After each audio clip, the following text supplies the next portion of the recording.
Hello, my name is Lara, and I am the AI avatar of Jack R. Ernest. If you like what you see and hear, please feel free to like and subscribe to the channel. How many self-help books have you read this past year? How many life-changing YouTube videos have you binged in the last 6 months? More importantly, have they actually changed your life, or can you even remember their core themes? The probability is that they've made no dent in your existence, and you likely recall very little of them, regardless of what the marketing promised. This is because the self-help industry is often less about improving lives and more about generating profit. Most of these products rely on clever advertising rather than high-quality substance. They prey on your desire for a dopamine rush.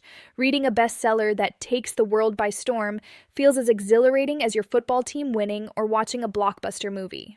However, once the emotional high fades, whether after a few hours or a few days, you're left right back where you started, searching for the next literary fix. Implementation is the industry's Achilles heel. Do you actually apply the advice to your unique circumstances? Usually no. You might use a small fraction of it, but you simply cannot internalize 40 things at age 40 I wish I knew at age 20.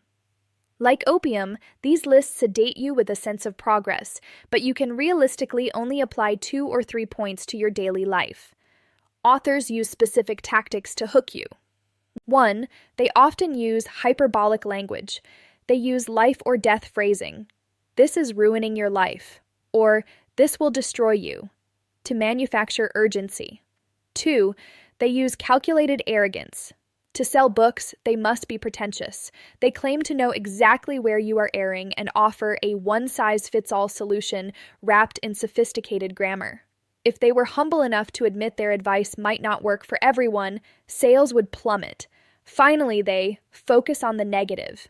They exploit the human tendency to focus on what is wrong rather than what is right. A book about your strengths wouldn't sell. A book about your hidden flaws is a gold mine. I'll be honest, I fell into this trap with my earlier writing. I once believed that gratitude was the universal panacea for society's ills. I now realize that gratitude isn't a one-size-fits-all solution. If you haven't eaten in 5 days, gratitude won't quell your hunger. It isn't something you can digest. The truth is, I don't have the ultimate answers to the complex questions of existence. But neither does anyone else, regardless of their bold declarations. Life is inherently mysterious, and with 8 billion people on this planet, what works for one individual will inevitably fail another. But these grifter intellectuals refuse to admit this. They cannot concede that life offers no permanent solutions, only trade-offs. Instead, they retreat into defiance. For example, conservative intellectuals insist their path is the only way while blaming the left. Liberal intellectuals do the exact same in reverse.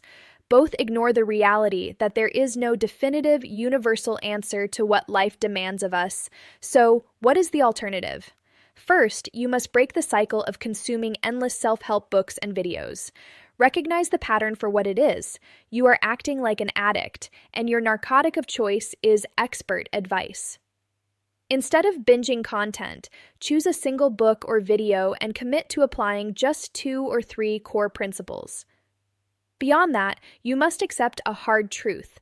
Neither your life nor society will ever reach perfection.